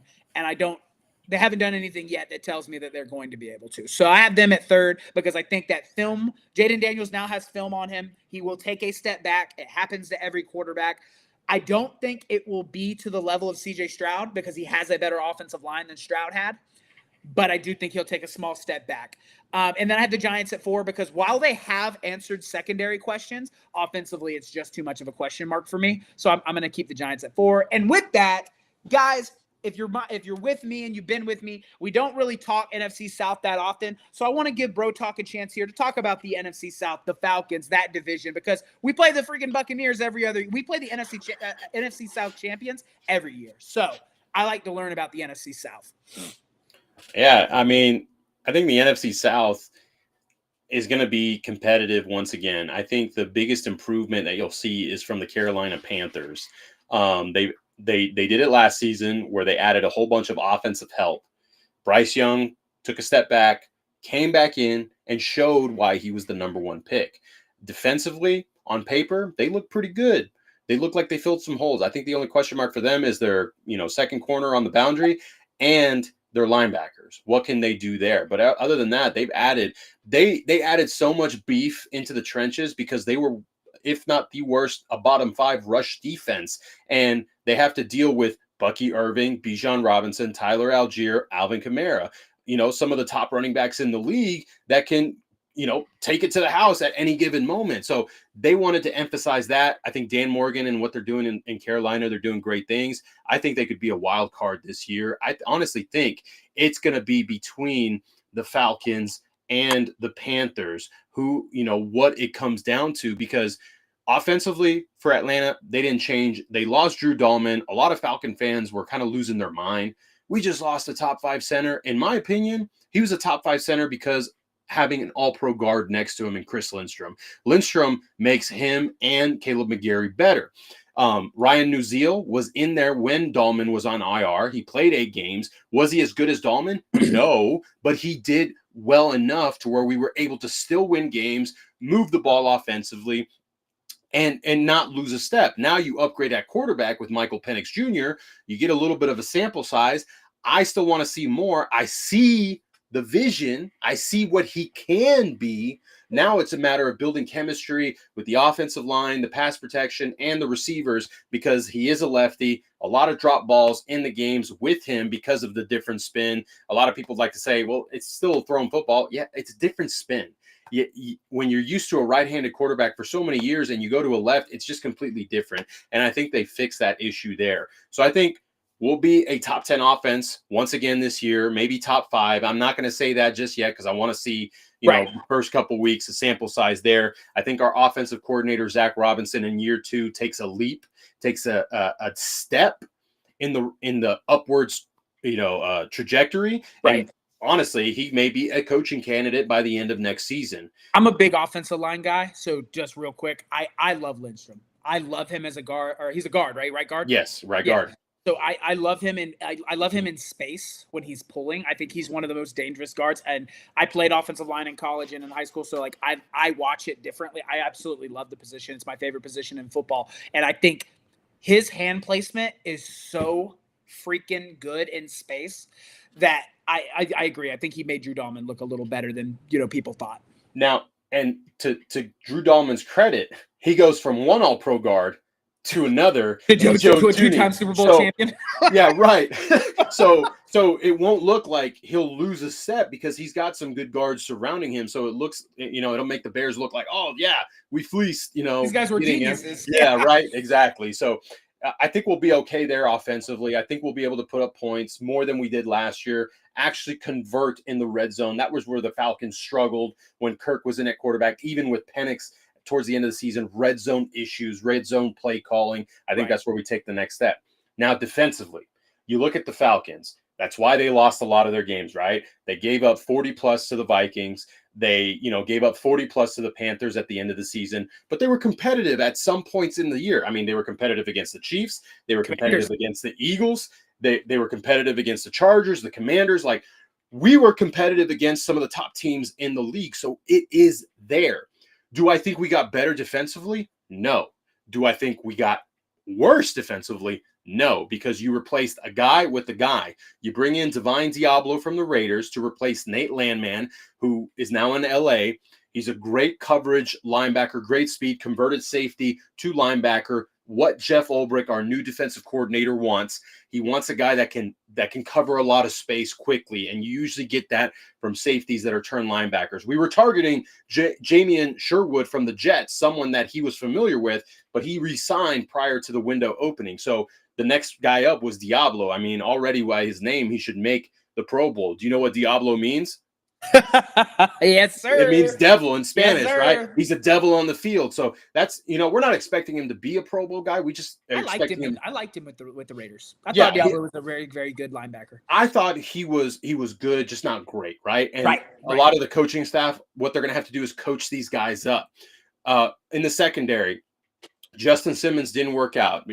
What we were asking him to do wasn't necessarily his strong suit. That's why I think him going to the Eagles, Vic Fangio will put him in the right spot, right? He had Jesse Bates, who they both play free safety, so it was kind of like, who are we going to put there? Right. And so he's we a little older too, so like, it's to the point. Like if he came to Philly, he wouldn't necessarily be a centerpiece. He'd be a mentor. He'd be a lot of what Darius Slay was for us this year. But to Darius Slay's credit, he had the highest PBU rate amongst corners at 34. Very productive season for Darius Slay. Drake London says otherwise. But anyways. Oh, he's anyways, but I mean, he's one of the guys, Drake London does it to a lot of people. Drake London, in my opinion, is one of the more underrated guys in the league. A lot of people say he can't get separation. Put on the tape. He can get. I like Drake. I take him in fantasy all the time. I love Drake. Yeah, I like Drake. Well, you better take him this year with Michael Penix. Yeah, but Michael Penix is all going to be different now. Right. Now, as far as corner goes, we re-signed Mike Hughes, who had an up year. He was on a contract year. I remember in camp last season when I was like, are we not going to sign another corner? Like, what are we doing? Are we really trusting Mike Hughes to play the outside? And he did great. Great run defender, did his job opposite AJ Terrell. The biggest question mark is at nickel, right? We have Clark Phillips, who we drafted out of Utah a couple years back. He interchanged with Mike Hughes, played a little bit of nickel in the preseason. That's my biggest question mark because he's undersized. I honestly think if he was taller, he would have been a first-round guy in his class. But because he's shorter, he wasn't, right? So that's the biggest question mark is how is he going to do? Because he's a very good technician. Linebackers were good. Defensive line, Grady Jarrett's gone. He was cut. I saw the writing on the wall. Long time Atlanta Falcon, hurt my heart. But the cap hit for his production and his age was too much. There was some insider info that, we offered him the same kind of money as the Chicago Bears, but he decided to go elsewhere. He decided to turn the page. Hey, that's his decision. We move on. Now it gives the guys that we drafted last year a chance to actually see the field, because that was one of the biggest gripes from the fan base was we drafted Rook Oro in the second round. Braylon Trice tore his ACL in preseason, but he'll be back. Brandon Dorlus out of Oregon in the fourth round. Like, we drafted these guys, but they didn't see the field. And a lot of what the fans didn't understand was we had a lot of vets that were on one-year deals that had the experience. So Raheem Morris used that year last year to redshirt those guys and get them up to speed on what he wants them to do, because Raheem Morris is a two-gap type of defensive mind. Now, will Jeff Ulbrich change it to shooting gaps instead of playing two gaps? I don't know. We'll see. So defensively, that's my biggest question mark. That's why I still think if it's not edge, if we go secondary, like if Malachi Starks is there, I've been pounding the table for him. I want Malachi Starks. I want Jihad Campbell, but edge rusher is at the top of my list. Yeah, okay. I wouldn't mind seeing either of those guys either with Atlanta, but I agree. I think Mike Green makes the most sense. Right. And so that's where it becomes, how can we hold up against the Panthers offensively? Because the Panthers offensively, they didn't really add much. Honestly, they added Rico Dowdle. Chuba Hubbard's good. Now, their offense is the same guys calling the play. So it's like, okay, now we can adjust. Defensively, that's the biggest question mark. Because like I said, on paper, they look solid. They look like they can compete with, the Panthers. They look like they can compete in the NFC South. And a lot of people like to say, well, it's still the Buccaneers division to run. But I disagree. If you ask anyone, you go to any of my socials, I'm one of the biggest Baker Mayfield haters, because I think he is one of the most overrated quarterbacks in the league. I think his play callers make him look better than what he is, kind of like Jared Goff in Detroit with Ben Johnson. They're an okay quarterback. He makes good throws at times, but he gets antsy. Chris Godwin's coming back from an injury. Their offensive line is good. Bucky Irvin's good. But what is that play caller going to do? Yeah. Right. I think that a lot of people too have him in their like top 8 quarterbacks, and I think that's ridiculous. No, I think it's ridiculous. He's top 20. That's about as high. I love it. And don't get me wrong, I like what Baker has done in Tampa. Like I love that he went over there and revitalized his career. I think he learned a lot from Sean McVay in LA, but he falls very, very dangerously close. Yeah, to like you look at Justin Herbert. Like Justin Herbert has all the pieces, he's really good at throwing the football downfield, but right when things start ratcheting up, you're like, dang, where'd Justin go? No. I'm going to disagree. Justin Herbert, to me, is a top 10 quarterback in the league. He's got to start winning playoff games. Remember, it's a team sport. I know. It's a team sport. How many drop passes did Quentin Johnson have? How many drop passes did your boy Jalen Reagor have last season? He ain't Philly. Yeah. Interior offensive line help. We sacked the worst pass rushing team in the league last year, sacked him 3 times in a game. Yeah. We hadn't had a sack in 4 games. So I was surprised. I was very wrong. I had them beating the Texans in that first. That was the only pick I got wrong, and I got it so wrong that I literally put clown makeup on and did a video. Because, dude, it didn't even look like they showed up. It's kind of like the last year where the Texans did that to the Browns in C.J. Stroud's rookie year, where it was like, what just happened? Quietly, C.J. Stroud has put together 2 really good opening first-round playoff games. I think they're pretty – the Texans are knocking on the door. They need OL help, but the Texans are knocking on the door I think they would have beat the Chiefs this year. I'm going to be honest with you. I watched that Chiefs game. The Chiefs last season, and they were 11-1 in 1-score games, which is crazy. And I understand good teams find a way to win. But like against you guys, they shouldn't have beat you guys. That could have quite possibly been the worst PI I've ever seen on a tight end in my life. Like I watched it and I was but then of course, you guys get the 4th down chance and you can't get it, blah, blah, blah. But I don't even think it gets to that point if they allow that, because that's a touchdown. That is a touchdown to Kyle Pitts if he's not absolutely hugged by that man. I think it was Trent McDuffie. It was one of them. I don't know out there, but he was absolutely hugged. And I thought that was crazy. I thought the Bengals game was a little crazy to me. They almost cost it versus the Panthers. I don't know, man. I think the Chiefs. So this was my theory with the Chiefs, and I'll go back to the NFC South. My theory with the Chiefs are they're going to have 2 down years. They're going to have 2 down years where the Chargers, the Broncos, or the Raiders are going to take the division. They'll probably be a wild card team, but they'll get bounced right away. Never, my boy. Yeah, I seen that too. I was like, Marshall, I agree. I thought we should have went Justin Jefferson, but hey, I'm gonna trust Howie.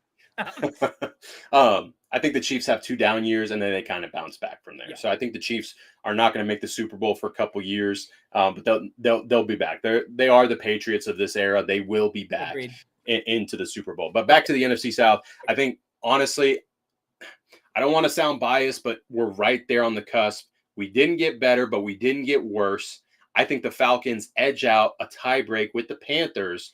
We come away with 11 or 12 wins between the two of us, and we can tie break. They get a wild card spot. We get the 3 or 4th seed in the NFC. Then I have the Tampa Bay Buccaneers, who I think are on the downward trajectory because their defense is older.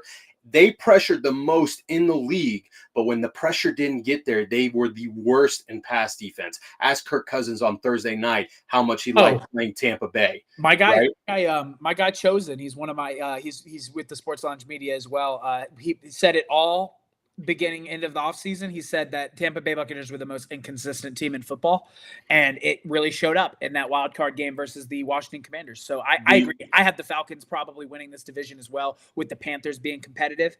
I agree with you. I don't think Atlanta has got, and obviously I'm on the outside looking in, but I don't think Atlanta's got worse. But they haven't got better, to your credit. I think they can do that in this draft. They can get better. The only thing with the Atlanta Falcons, I want to see them finish down the stretch because they started off really great. Well, and that's the thing. We gave the division was ours, like you said. We were 100%. Undefeated at one point. We gave it to Tampa. We 100%. Gave it to Tampa. We made some blunders and some mistakes, and that, to credit, Raheem Morris took the brunt of the media and the fan base, leaving Kirk Cousins in longer than he should have. Michael Penix honestly should have started against the Chargers, and then maybe we come away with another victory. 100%. And whatever, right? We could always look back and say, what if? Right. But hindsight's 2020. But right.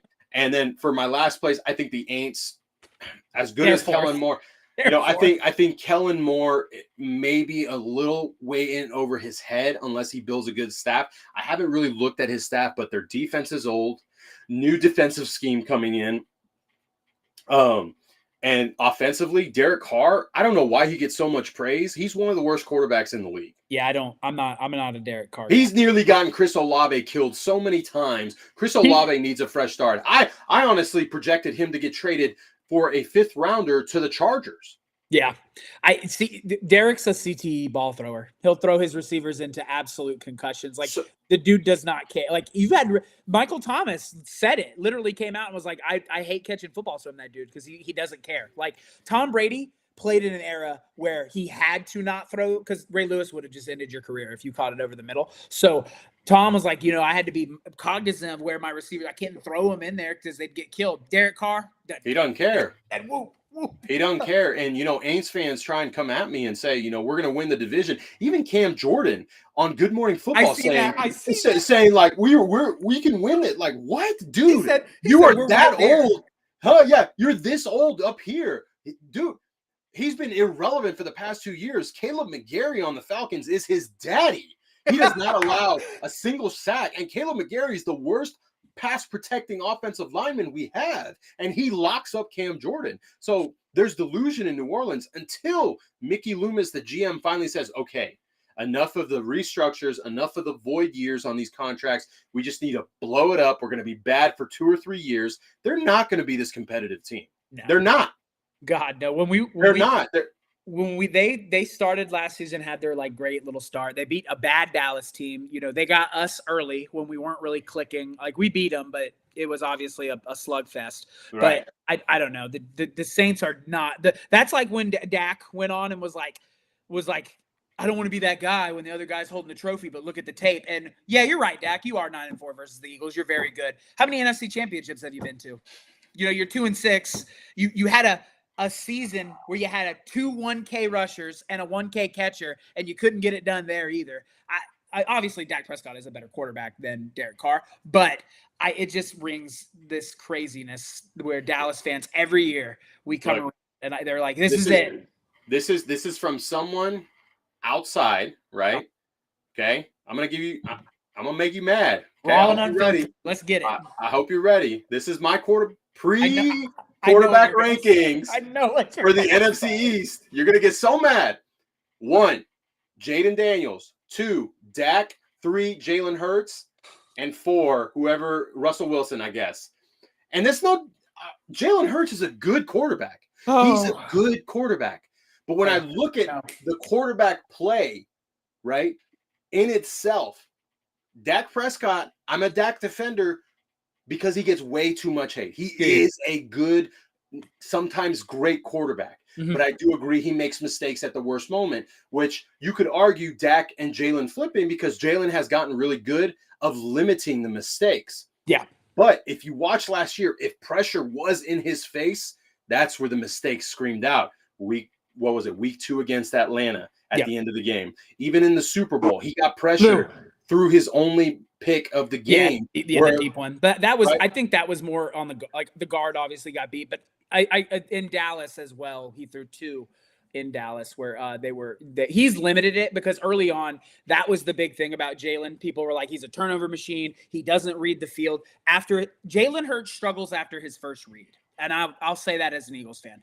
After his first, read, he kind of struggles to find his next guy. I thought he took a step up this season. Yeah, he did. He played really well. And I agree. Dak does get a lot of hate. I hate Dallas. I hate Washington, and I hate New York. You will never in your life catch me ever defending them boys. But I am also a football fan. I played the game. I love the game. The game is sacred to me. Dak Prescott is an incredible regular season quarterback. He's had success versus the NFC East, and he can get it done. It's when the lights get bright is when Dak kind of shies away. A lot of, Dallas fans will tell you, well, he threw for 300-something yards in that Green Bay game after throwing 2 interceptions that put his team in a 14-0 hole at home in a playoff game. So in that playoff, one of them I blame on him. The pick 6 is a huge misread on his part. The defense.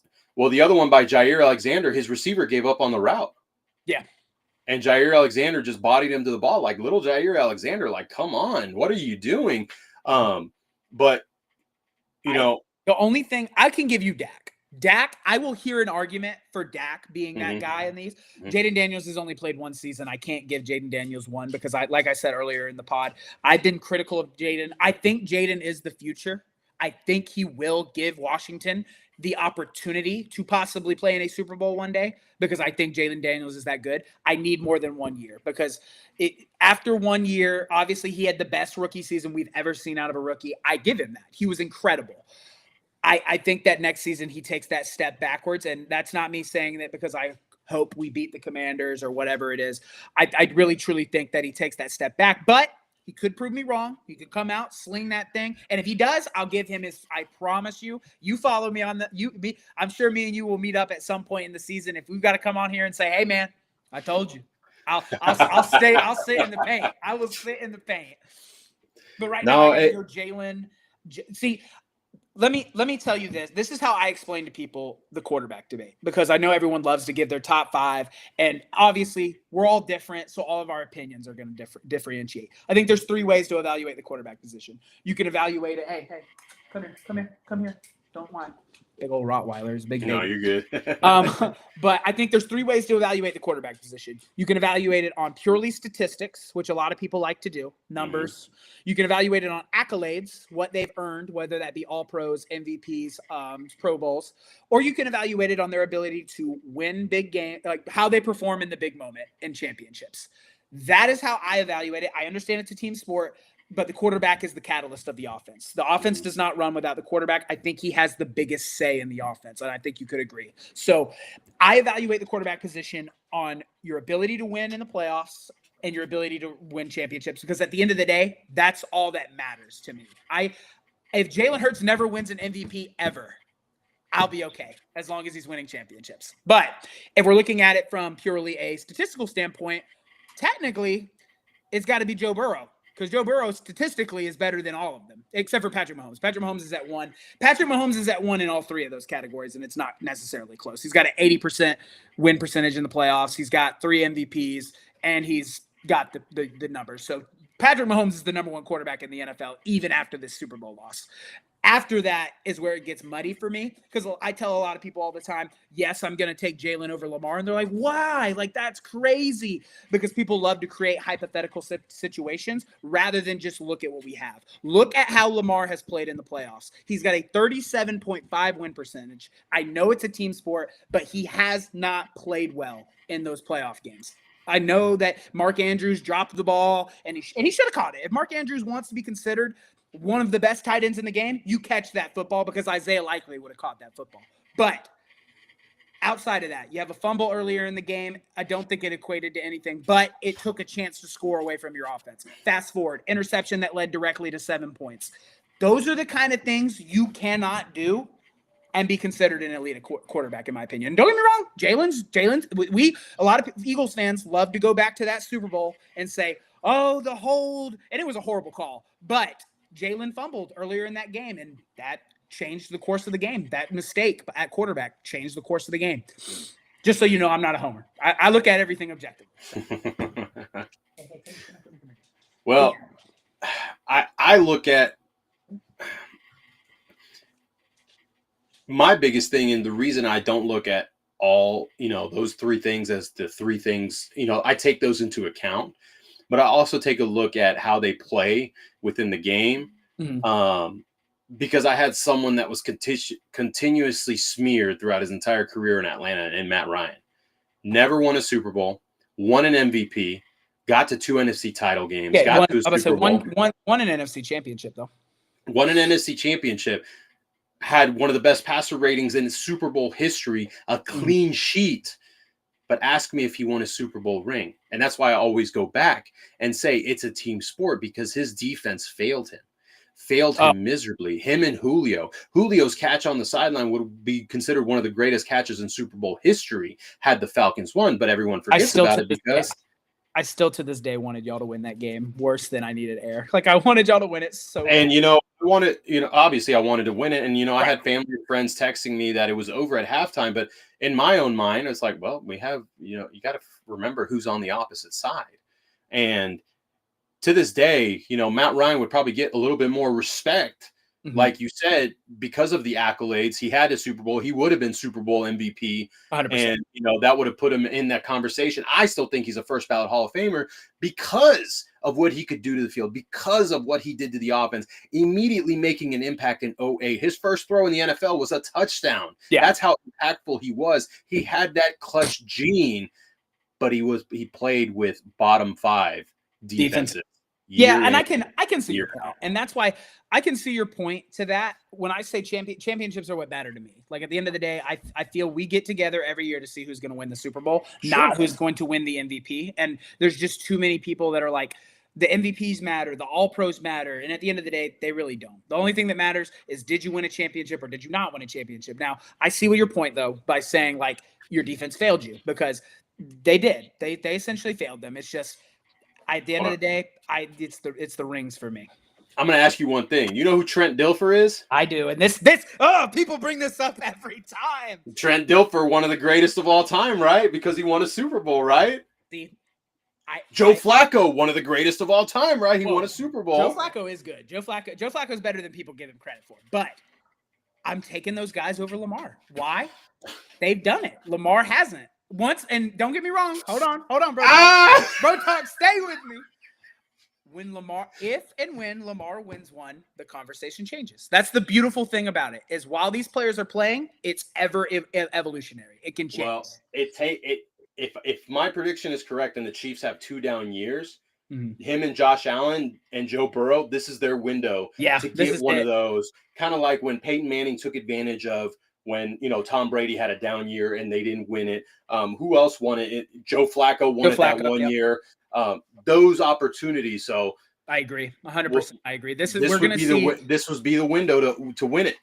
This is going to be the year we're going to either see Josh, Lamar, or Burrow again. And I'm going to be honest with you, if the Bengals can even get competent on defense, I think it's going to be Burrow. But that's just, I love Josh Allen. I love Lamar. I love what they can do for their teams. And people always think this is me, or I guess in their brains, they think it's me saying Lamar's bad or Josh. They're not bad. They're great. They're top 5 in the sport.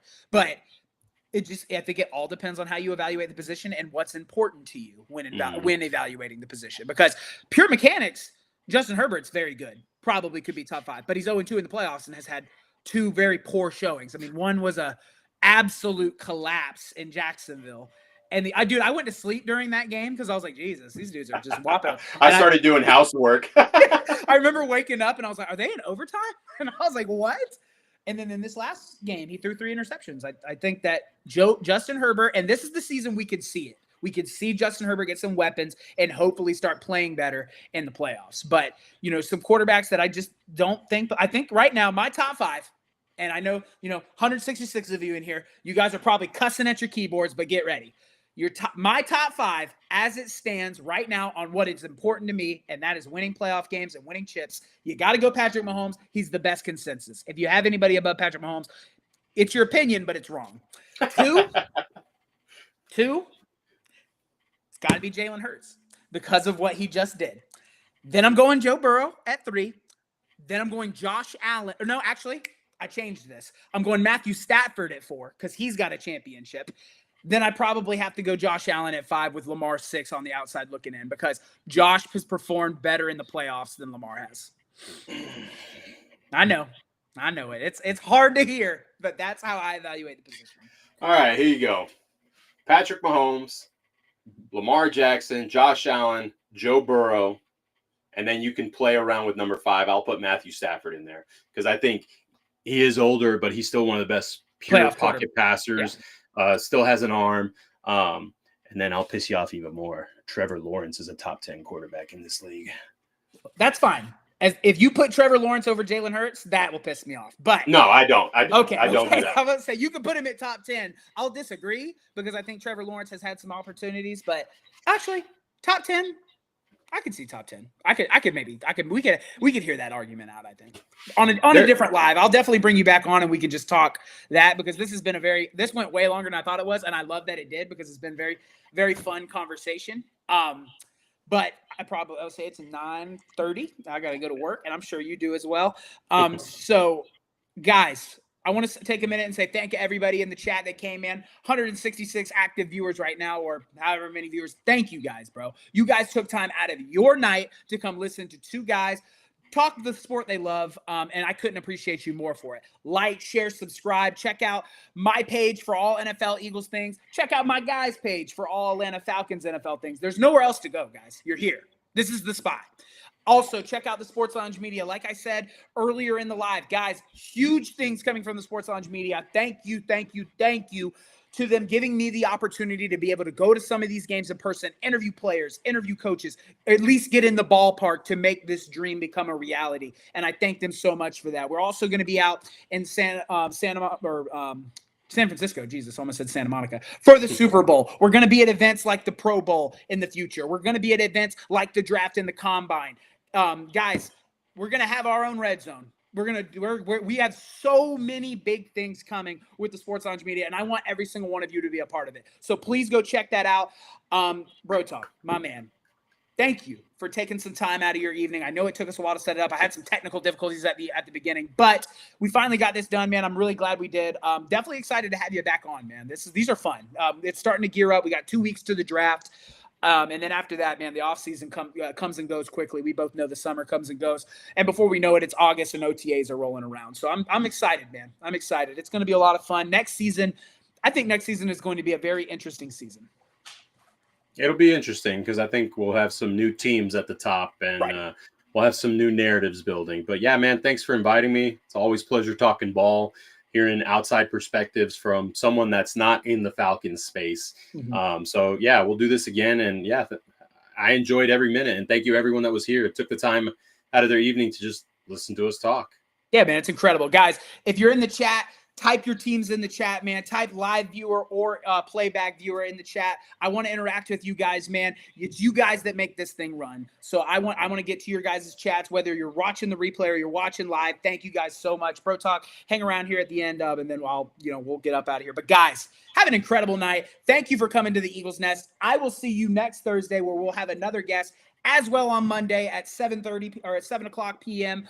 for my annual show where it's just me. Guys, have an incredible night. Thank you so much.